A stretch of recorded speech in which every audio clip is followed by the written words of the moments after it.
আভার বিয়ের সময় বরপক্ষ ও কন্যাপক্ষের মধ্যে কি একটা মতান্তর হয়েছিল, কিন্তু দুই পক্ষই ভদ্রলোক, তাই মতান্তর ঝগড়ায় পরিণত হয়নি।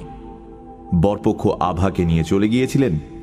তারপর 15 বছর আভা আর বাপের বাড়ি ফিরে আসেনি।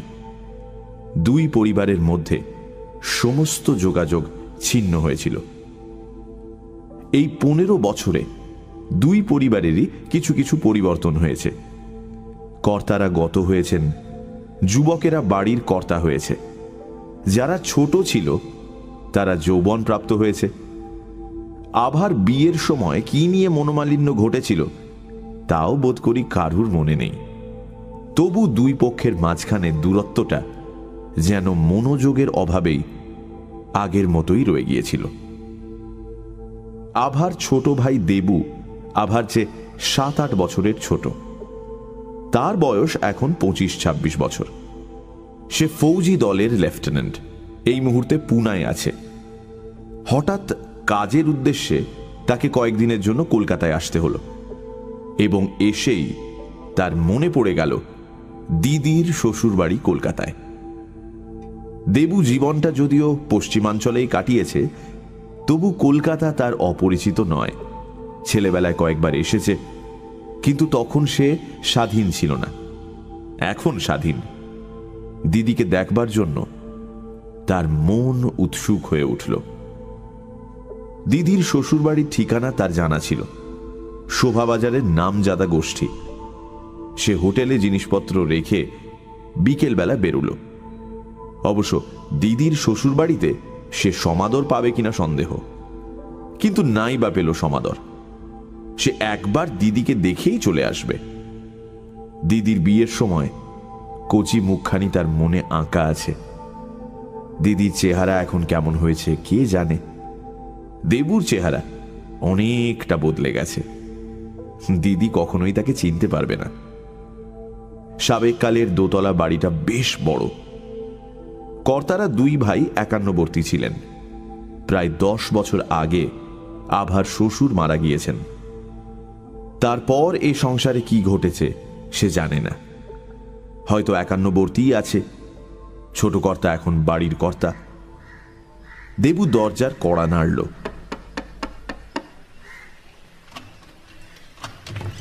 কিছুক্ষণ পরে দরজা খুলে দিল একটি মেয়ে। কিন্তু মিলিটারি পোশাক পরা অপরিচিত ব্যক্তিকে দেখে তার মুখের হাসি মিলিয়ে গেল। সে দরজা খোলা রেখেই তাড়াতাড়ি ভেতরে চলে গেল। দেবু খানিকটা অপ্রস্তুত হয়ে খোলা দরজার বাইরে দাঁড়িয়ে রইল। বাড়িতে যে অনেকগুলি লোক থাকে এবার তার পরিচয় পাওয়া গেল। 2-4 জন বয়স্ক লোক এবং অনেকগুলি কুচোকাচা দরজার কাছে এসে পরম কৌতূহলের সাথে দেবুকে নিরীক্ষণ করতে লাগলো।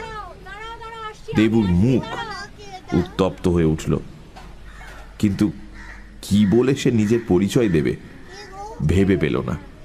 এই তোরা সর সর সর, তোরা সরে যা বলে একটি গোলাকৃতি মহিলা দরজার কাছে এসে উপস্থিত হলেন। দেবুকে এক মুহূর্ত ভালো করে দেখে বলে উঠলেন, ও মা, দেবু এসেছিস, আয় আয়। তিনি দেবুর হাত ধরে ভেতরে টেনে নিয়ে গেলেন এবং দেবুর গালে সশব্দে একটা চুমু খেলেন। দেবু লজ্জায় রক্তবর্ণ হয়ে তাকে প্রণাম করল। বুঝল এই গোলাকৃতি মহিলাই তার দিদি। 15 বছরে দিদির স্বাস্থ্যের বেশ উন্নতি হয়েছে। আভা তার গায়ে হাত বুলিয়ে বলল, কত বড় হয়েছিস রে, তার উপর আবার মিলিটারি পোশাক, কিন্তু আমার চোখে কি তুলে দিতে পারিস, দেখেই চিনেছি। দেবুকে নিয়ে বাড়িতে সমাদরের সমারোহ পড়ে গেল। বাড়িতে লোক অনেক, শাশুড়ি, খুড়শাশুড়ি, দেওর, ননদ। আভা সকলের কাছে নিয়ে গিয়ে দেবুর পরিচয় করিয়ে দিল। দেবু দেখল আভাই বাড়ির গৃহিণী। তার শাশুড়ি, খুড়শাশুড়ি ঠাকুর ঘরে বসে কেবল মালা জপ করেন। ইতিমধ্যে আভার স্বামী পরিমলবাবু বাড়ি ফিরলেন। ইনি হাইকোর্টের উকিল, ভারী মজলিসী লোক। তিনি দেবুকে নিয়ে মহানন্দে রঙ্গরসিকতা শুরু করে দিলেন। দেবু অবাক হয়ে ভাবতে লাগলো, এমন লোকগুলোর সঙ্গে এতদিন বিচ্ছেদ ছিল কিসের জন্য? গল্প করতে করতে সন্ধে হয়ে এলো। আভা এসে বলল, এই দেবু, আজ তুই যেতে পারবি না, কিন্তু রাত্রিরে খাওয়া দাওয়া করে এখানেই শুয়ে থাকবি। কাল সকালে যেখানে ইচ্ছে যাস। দেবু কিছুটা কুণ্ঠিত হয়ে বলল, কিন্তু তোমাদের অসুবিধে হবে। কিচ্ছু অসুবিধে হবে না। আভা স্বামীর দিকে চেয়ে বলল, ওপরে ছোট ঠাকুরের ঘরে দেবুর শোভার ব্যবস্থা করি। পরিমল বাবু চকিত হয়ে বললেন, বেশ তো। স্বামী স্ত্রীর চোখে চোখে কি একটা ইঙ্গিত খেলে গেল, দেবু ঠিক ধরতে পারল না। সে বলল, কিন্তু জামা কাপড় যে কিছুই আনিনি। আভা বলল, এই শোন, বাথরুমে জামা কাপড় রেখেছি, তুই যা, তোর মিলিটারি পোশাকটা ছেড়ে নে। দেবু বাথরুম চলে গেল। মুখ হাত ধুয়ে সাদা জামা কাপড় পরে যখন ফিরে এলো, তখন দেখল দিদি জামাইবাবুর সঙ্গে চুপি চুপি কি সব কথা বলছে। সে আসতেই দিদি হাসি মুখে উঠে চলে গেল। যে মেয়েটি দেবুকে দরজা খুলে দিয়েছিল, সে বসবার ঘরে এসে চা জল খাবার দিয়ে গেল। মেয়েটির বয়স 17 কি 18, রং ফর্সা, ভাষা ভাষা হাসি ভরা চোখ। পরিমলবাবু বললেন, আমার খুড়তুতো বোন রানী। গল্প করতে করতে অনেক রাত হয়ে গেল। তখন পরিমলবাবু দেবুকে নিয়ে রান্নাঘরে খেতে বসলেন। রানী লুচি বেলে দিচ্ছে। আভা গরম গরম লুচি ভেজে পাতে দিতে লাগলো। দেবু রানীর লুচি বেলা দেখতে দেখতে মনে মনে ভাবল, বেশ মেয়েটা। খাওয়া দাওয়ার পর মুখ ধুতে ধুতে দেবু শুনতে পেল দিদি খাটো গলায় রানীকে বলছে, এই শোন, ওপরে যা, ছোট ঠাকুরকে বল আমার ভাই এসেছে, আজ রাত্রির জন্য যেন ঘরটা উনি ছেড়ে দেন। শুনে দেবু বুঝল তার জন্য কোনো বৃদ্ধকে ঘর ছাড়া করা হচ্ছে। সে মনে মনে অস্বস্তি বোধ করল, কিন্তু এখন আর আপত্তি করে লাভ নেই। রানী সিঁড়ি দিয়ে ওপরে উঠে গেল এবং পরক্ষণেই নেমে এসে আভার দিকে ঘাড় নাড়ল। আভা বলল, এই দেবু, রাত হয়েছে, শুয়ে পড় গিয়ে। আমি বাপু মোটা মানুষ, সিঁড়ি ভাঙতে পারবো না। রানী, তুই আরেকবার ওপরে যা, দেবুকে ঘরটা দেখিয়ে দিয়ে আয় লক্ষ্মীটি। রানী তখন দেবুর দিকে একবার কটাক্ষপাত করে আবার সিঁড়ি দিয়ে ওপরে উঠতে লাগল। দেবু তাকে অনুসরণ করল। সিঁড়ি বেশি চওড়া নয়, অর্ধেকটা উঠে উল্টো দিকে ঘুরে গেছে। দেবু অর্ধেক পথ উঠে দেখল একজন বৃদ্ধ ভদ্রলোক ওপর থেকে নিচে নেমে আসছেন।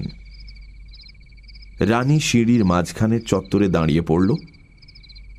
দেবুও দাঁড়াল। বৃদ্ধ ভদ্রলোকের গায়ে বেগুনি রঙের বালাপোষ, পায়ে কটকি চটি, মাথার চুল সাদা। অল্প আলোয় মুখ চোখ ভালো দেখা গেল না। তিনি দেবুর মুখের উপর দৃষ্টি রাখলেন, তারপর নিঃশব্দে সিঁড়ি দিয়ে নিচে নেমে গেলেন। রানী আবার উপরে উঠতে লাগল, দেবু পেছন পেছন। দোতলায় উঠে রানী কোনো কথা বলল না, কেবল আঙুল দিয়ে একটা খোলা দরজা দেখিয়ে দিয়ে তাড়াতাড়ি নেমে গেল। ঘরে আলো জ্বলছে। দেবু ঘরে প্রবেশ করে দেখল ঘরটি পরিপাটিভাবে সাজানো। খাটের উপর ধবধবে বিছানা পাতা। বিছানার পায়ের দিকে একটি রঙিন সুজনি পাট করা রয়েছে। দেয়ালে একটা বড় ফটোগ্রাফ টাঙানো। দেবু কাছে গিয়ে দেখল যে বৃদ্ধ সিঁড়ি দিয়ে নেমে গেলেন, এটা তারই ফটো।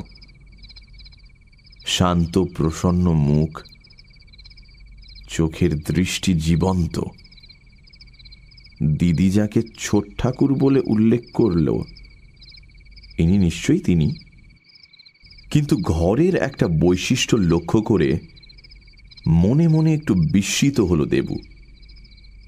ঘরের বাতাস বন্ধ। বাতাসে একটা মেটে মেটে গন্ধ। অনেক দিন ঘর বন্ধ থাকলে যেমন গন্ধ হয়, ঠিক সেরকম। দেবু জানলা খুলে দিল, দরজা ভেজিয়ে দিল, তারপর খাটের পাশে বসে সিগারেট ধরালো। আজকের নতুন অভিজ্ঞতাগুলি সে মনের মধ্যে গুছাতে আরম্ভ করল। দিদি সুখে আছে, শ্বশুরবাড়ির সঙ্গে একেবারে মিশে গেছে। কি মোটাটাই না হয়েছে, কিন্তু মুখের ছেলে মানুষই ভাব না, এখনো যায়নি। পরিমল বাবুও চমৎকার লোক। আর রানী, বাংলাদেশের মেয়েগুলো তো বেশ ভালো। এরা সকলেই সহজ স্বাভাবিক মানুষ, বড় সুখের একটি একান্নবর্তী পরিবার। দেবু নিঃশ্বাস ফেলল। আবার কতদিনে এদের সঙ্গে দেখা হবে কে জানে।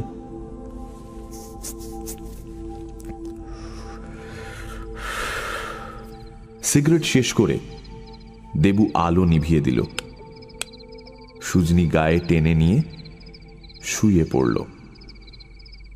খোলা জানলা দিয়ে রাস্তার আলো চোরের মতো তেরছাভাবে হাত বাড়িয়েছে। ঘর একেবারে অন্ধকার নয়। দেবু ঘুমিয়ে পড়ল।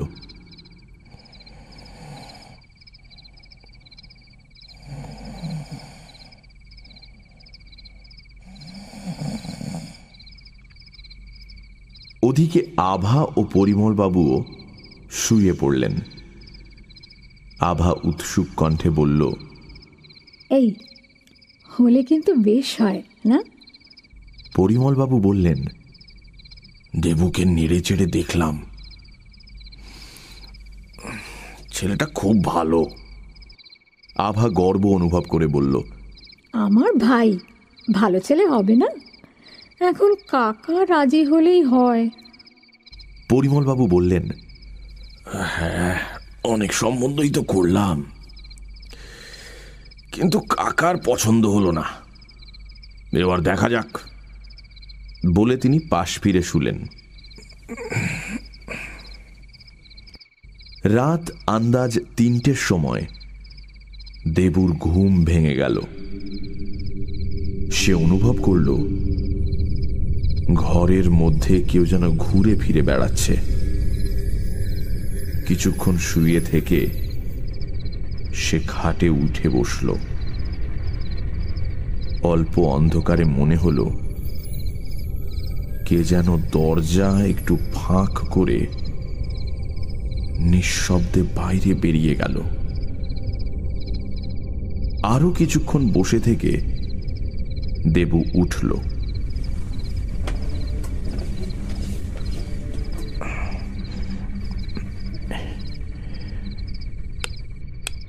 আলো জ্বালিয়ে দেখল ঘরে কেউ নেই।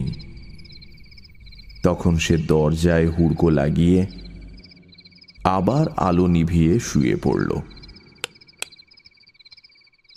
দ্বিতীয়বার দেবুর ঘুম ভাঙল তখন 4টে বেজে গেছে। ভোর হয়ে আসছে। সে চোখ মেলে দেখল যে বৃদ্ধটিকে সে সিঁড়িতে দেখেছিল তিনি খাটের পাশে ঝুঁকে এক দৃষ্টে তার মুখের দিকে চেয়ে আছেন।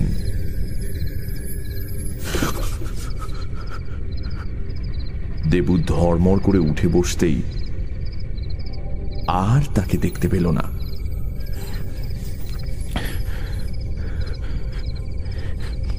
খাট থেকে নেমে দেবু সুইচ টিপে আবার আলো জ্বালল। ঘরে কেউ নেই। দরজার হুড়কো আগের মতোই লাগানো রয়েছে। দেবুর হঠাৎ গা ছমছম করে উঠল। সে হুড়কো খুলে বাইরে উঁকি মারল। বাইরেও কেউ নেই। সারা বাড়ি ঘুমোচ্ছে। তখন সে বৃদ্ধের ছবির দিকে তাকালো। বৃদ্ধ প্রসন্ন অপলক চোখে তার দিকে তাকিয়ে আছেন। সিগারেট ধরিয়ে দেবু জানলার কাছে গিয়ে দাঁড়ালো। কি ব্যাপার, ভুতুড়ে কাণ্ড নাকি? কিংবা হয়তো তারই মাথা গরম, ভুলভাল চিন্তা আসছে মাথায়। জানলার পাশে একটা আরাম কেদারা ছিল। দেবু সিগারেট ফেলে দিয়ে তাতে একটু লম্বা হলো। আর ঘুমের চেষ্টা বৃথা। সকাল হতে আর দেরি নেই। হ্যাঁ রে, রাত্রিরে কি ঘুম হয়নি? দেবু চোখ মেলে দেখল ঘরে সকালের আলো ঝলমল করছে।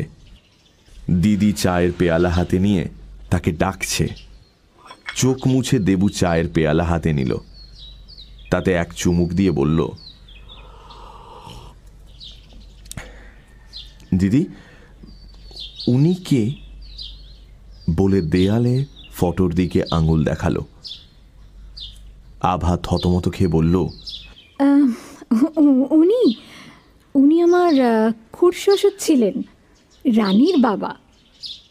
দেবু বলল, খুড়শ্বশুর ছিলেন? তার মানে?